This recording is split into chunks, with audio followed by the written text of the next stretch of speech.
はい、世界を旅する48歳ルイフーです。今回はね、世界ではなくて、国内で熊本から僕の拠点にしている大阪に今からこの愛車のキャンピングカーで、帰ります。で、お盆がね、今日は8月17日なので、世間的にはね、このお盆が明けたので、ちょっとね、見る限り車ね、みんな家族じゃなくてね、1人でね乗ってるんですよ、車を。なので皆さんね、出勤をしてるので、結構ね車の往来が激しいので、このね Google ナビで行くと8時間57分有料道路と書いてありますので、どっかでね一泊、広島かどっかでね一泊しながら1泊2日かけて大阪に帰りたいと思います。この8時間57分が実際どれぐらいかかって、どこで休憩して、どんな混み具合で、どんなパーキングエリアがあるか、そしてこのキャンピングカーの中でどう過ごすかというテーマで皆さんにお送りしたいと思います。よろしく。はい、それでは出発したいと思います。シートベルトをつけまして、いやリアルだよねこれね、ちょっと後ろ片付いてないけど、そしてこのトリップメーターを今ゼロにしました。果たして何キロで何時間で着くでしょうか。出発します。イエーイ。はい、いよいよね出発して10分が経過しておりますと、天候はね、曇りです。運転の心地はですね、ちょっと工事用のねちょっと大きな車両みたいな感じです。さっきね少し感じたのは、カーブするときにちょっとやっぱりね車体が大きくてこう縦長いからか振られる感じがあるので、速いスピードでコーナー回ると本当になんか怖い部分時が、おいアラーム鳴っとるな、アラーム鳴っとるなアラーム鳴っとるな。午後からね曇りとか雨というね天気予報が、出ております。気をつけないといけないのは、とにかく高さがね 2.9 何メートル、3メートル弱ありますので、本当に高架下とかが無意識で行ってしまったらねえらいことになります。オートマティック、ツーシーターのねルーフがないカブリオレスタイルになってしまうというねことになりますんで、気をつけないといけないのは、一番はね高さです。で、ナビ通りにね行っても決して設定とかしてなかったらね通れないとこも案内してくれますんで、高さ、そして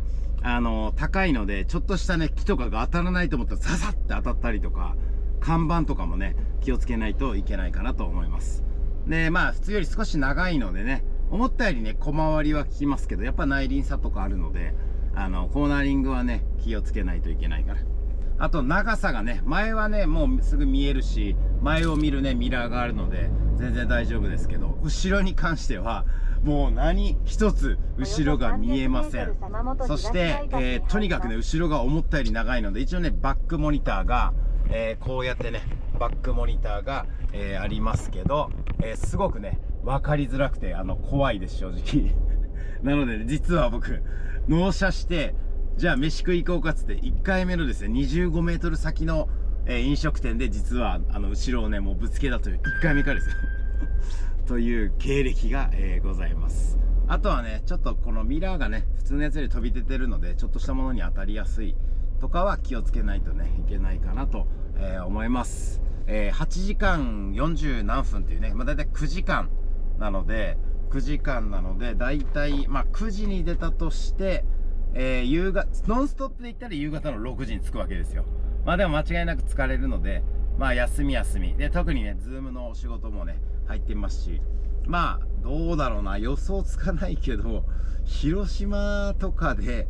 一泊車内でねできたらいいのかなと。本当楽しみながら、疲れない中でねこの YouTube も撮りながらという楽しみもありながら、安全運転で楽しみながら、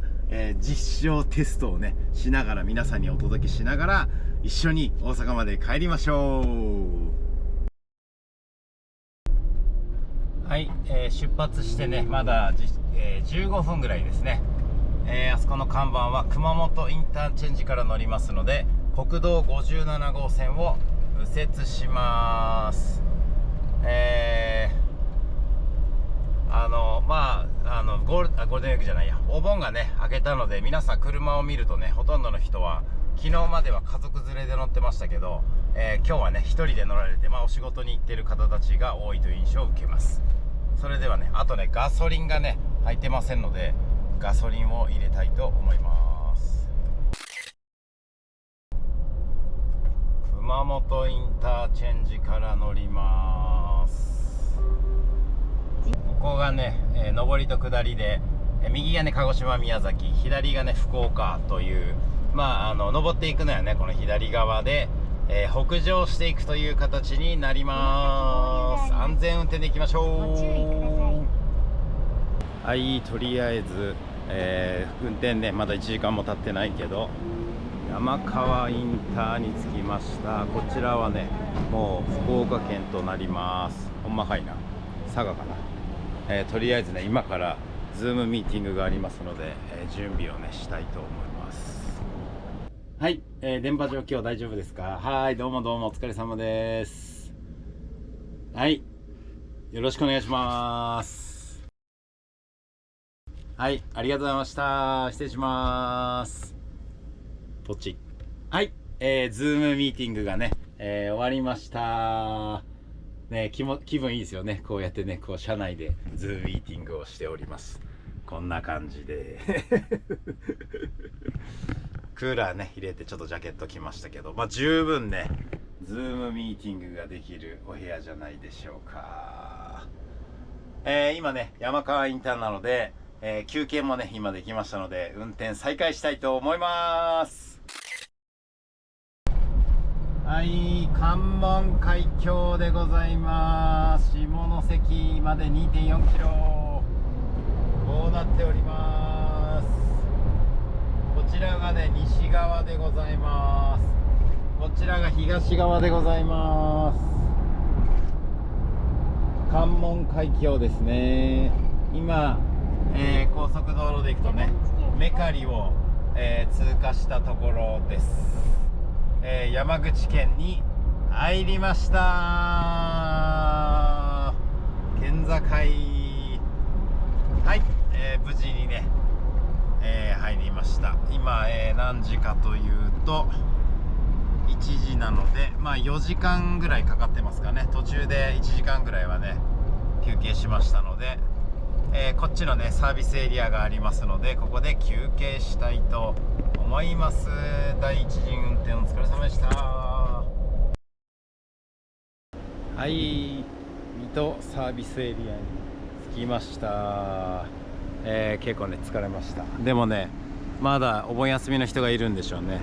あそこにもキャンピングカー、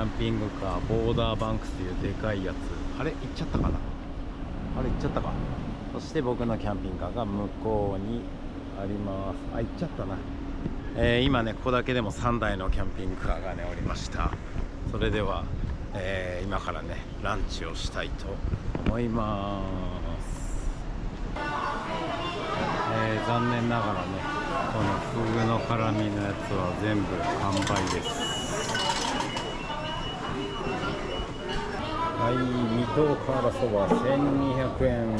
いい値段します。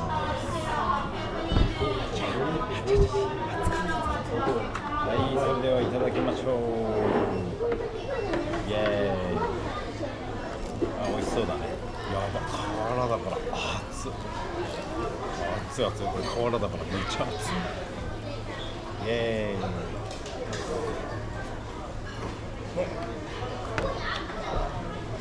これうまっ。あったかいからうまいのか。肉。はい、秋吉台があるところです。お蕎麦美味しかったです。国定公園秋吉台、修学旅行路で行ったところです。こういうところが、あります。そして今、九州を出てこう来てここにおります。思ったよりね早く進んでるのでね、どうしようかな、どっかでね、一泊したいと思います。買い物をねしてきましたと。トラフグの川刺し、これは夕食のあてにします。そしてぶどう大福そして福の町、こっちはねフグのこと福というみたいですけど、福の町下関なのでフグをね食べないとねっていうことで、福太郎のかまぼこ、そして、本田屋のね山口のういろうの特徴であるわらび粉を使用した山口の伝統的なういろう、名古屋の、米粉とは違います。まあこういうですね、今回冷蔵庫が、あるということでね、冷蔵庫の中に生ものを冷やしておけるというのが今回楽しみの一つとなります。地域のね美味しいもので、今まではやっぱこう冷蔵しないといけないもの、しかも冷凍庫もねこれついてますので、冷凍庫もちょっと冷凍庫も見せてみましょう。知らない、なんかチョコが入ってるぞこれこれはどういうことだ入れ覚えのないこんなもの入ってた。これ誰が入れた？ラッキー。冷凍庫があります。僕も忘れてましたうわー、これはやばい。アイスもいいじゃないか。冷凍と冷蔵がいけるじゃないかね。こういうものを入れておける、これが楽しいね。ウイロー、そしてこれはね食べるコーヒー、これとコーヒーをたしなみながら今回ゆっくりと大阪まで帰りたいと思います。キャンピングカー楽しい。あとねこれはね、たまたま僕はストックでねハイボールとかビールをね入れておりましたので、お酒は大丈夫ですね。今回思ったのは、この高速をね降りずに、ずっと旅するのも楽しいし、この高速の中でね完結しようと思ってましたけど、1個はお酒を買っとかないとこの高速の中ではねお酒が楽しめない。もちろんですよね、よく考えたら僕コンビニとかもしかしたらあったり、お土産物のお酒は調達できるかなと思ったけど、やっぱ甘かったです。お土産物も、コンビニもお酒は、ありませんので、キャンピングカーでこうやってね高速だけで行って降りずにね楽しむ人はお酒のね調達を忘れないようにしてほしいと思います。はい、下松サービスエリアに参りました。山口県ですね。今ね手洗いをしてここで休憩をしているところです。時間はね5時半ですので、9時に出ましたので8時間半もう経ってますね。もともとね全行程700キロでナビ設定になってましたので、今407キロ、だいたいね300キロ、来たことになります。途中休憩しましたので、まだあと5時間ありますと、思ったよりね疲れます。まだまだどうだろう、40% ぐらい来たというところでしょうか。時刻はね、5時半なので、どうしようかなと迷い中です。はい、今ね下松サービスエリアを、出るとこですが、時間はね今、6時なので、こういう時にねどこのサービスエリアがねいいとか、道の駅がいいとかね、なんかそういうハイウェイオアシスとかね、そういう情報を、知ってるとねだいぶ違いますよね。それはちょっと今後のね情報収集をしたいと、思います。ここからね一回高速道路から出るというね選択肢も、あると思いますし、これねさっき場合によってはねどっかで道の駅がねインターチェンジ降りるところからすぐ併設みたいにされてて、一回降りて出ても優遇措置みたいなのがあるみたいなことが書いてあったので、そういうのもね情報収集をすると降りてもねいいというシチュエーションがどうもありそうです。それも今後の研究材料にしたいと思います。6時か、あと 1,2 時間走るか。まだまだね山口の手前なので広島ぐらいまではね入っときたいなと今日思うこの頃でございます。それでは出発。はい、到着しましたと言いたいとこだけど、到着してません。どこにいるかというと、道口というですね、まだ広島の端っこだと思いますけど、倉敷、岡山の倉敷ね、一番西が、まあ多分、広島と岡山のね、県境付近だと思うんですけど、道口パーキングエリア上りで、今夜は夜を明かしたいと思います。熊本からね、大阪までが700キロでした、ナビで。で、約9時間弱だったんですけど、今ね、実際、もう、12時間半移動してます。道草しすぎ。4回寄って、食事したり、お茶したり、途中で、まあ2回ね、ズームをしたりして、道草ばっかり寄ってましたので、まあ700キロのうちのね、残り200キロなので500キロ進みました。12時間かけて500キロしか進んでません。道草しすぎ。はい。まあ今日はね、ここで夜を明かして、明日ね、朝から、あとの残り200キロ、倉敷越えて、まあね、岡山姫路とか行ってね、大阪に帰るという、まあ残り3時間ぐらいのね、旅ですかね。まあ、不思議とですね、僕はいつもね、もう夕方とかになるとお酒飲みたくてしょうがなくなるんですけど、不思議だな。なんでかね、わからないですけど、今回は先に、別に飲まなくてもね、大丈夫っていうような、なんか不思議な感じがありましたので、そのままね、行きました。で、ハイボールでね、まずは、無事に帰ることの祈願と、ここまでのお疲れ様で乾杯ハイボール。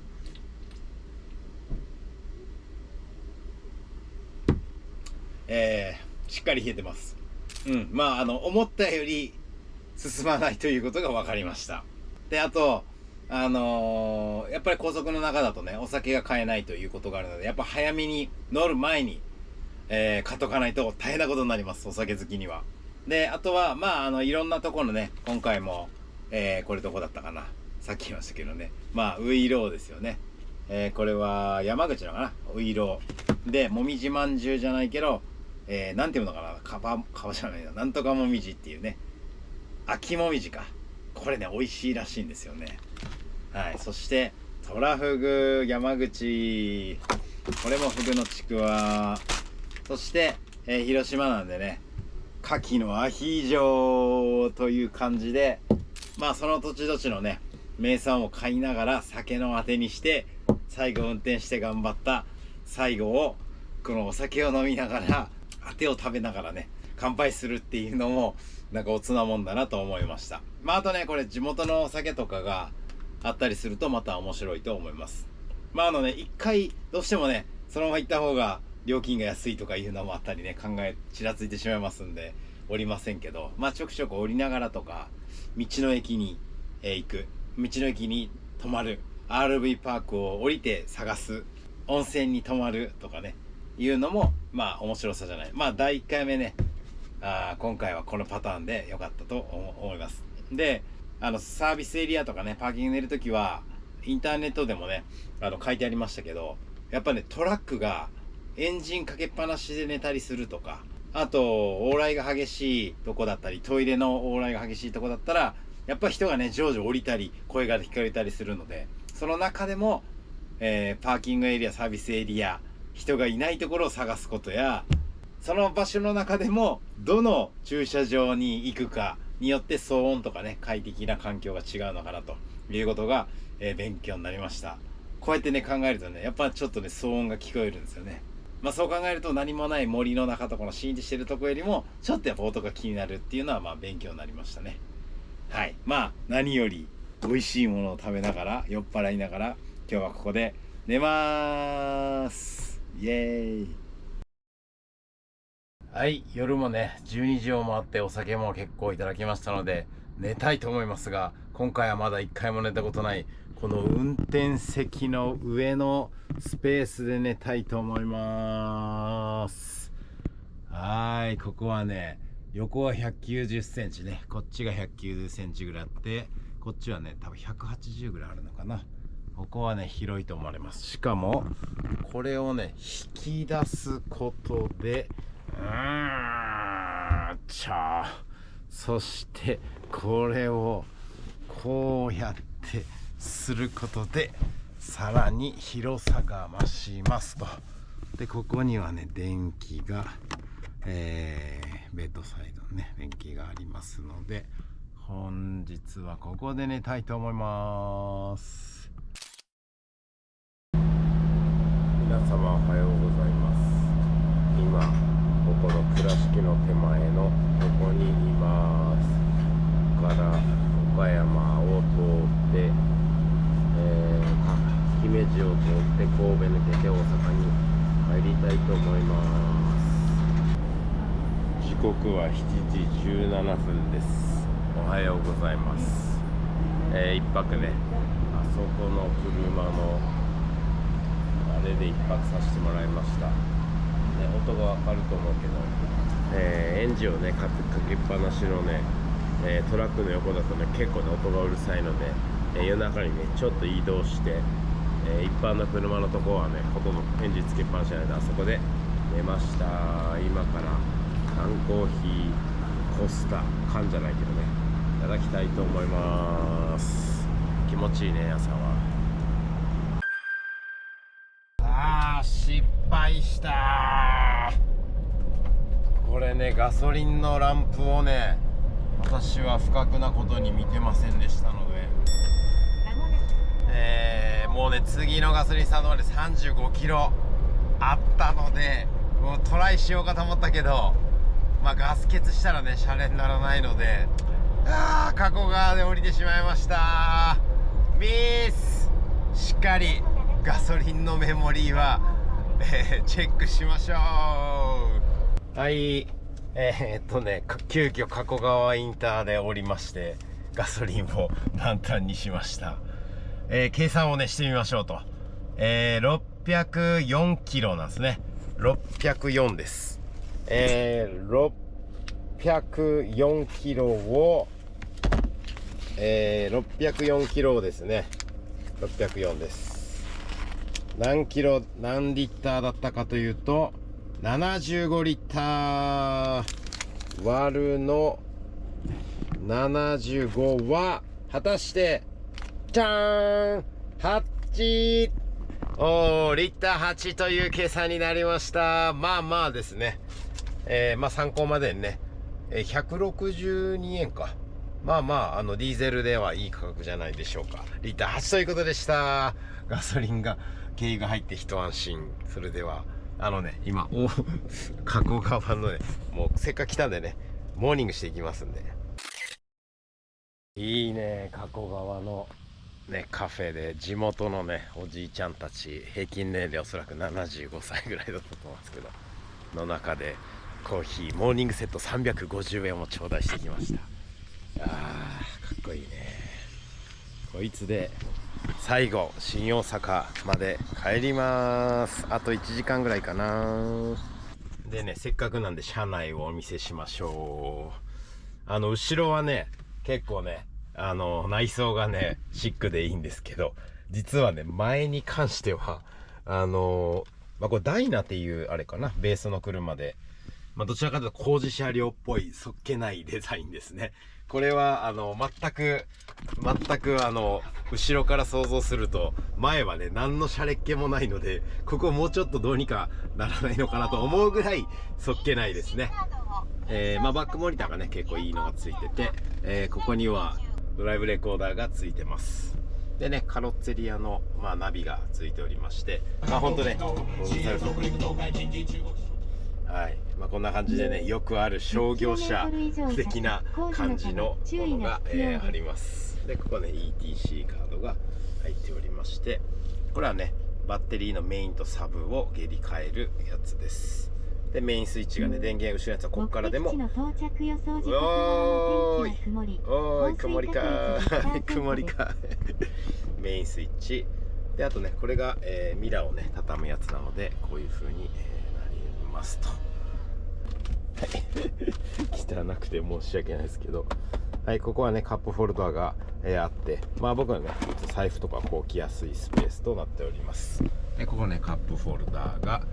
ありままして、こっちもカップホルダーがあって、まあ汚くてね、すいません、こんな感じですが、はい、まあ本当ね、こっから前はごくごくシンプルな商業車的な形でね、まあシートもね、そのうちレカロとかがおすすめと聞いておりましたので、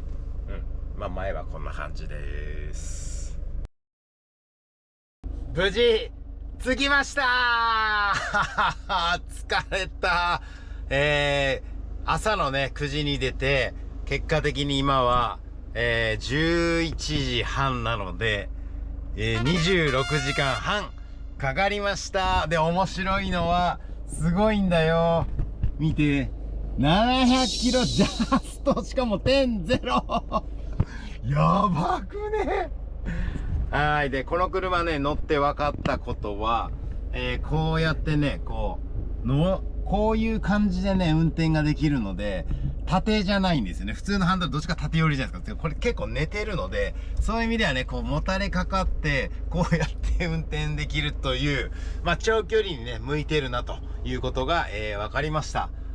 あとはね、やっぱちょっと横風が、気になるっていうのぐらいで、思ったよりも快適に運転できるということが、分かりました。1泊ね2日の、キャンピングカー高速道路旅でしたけど、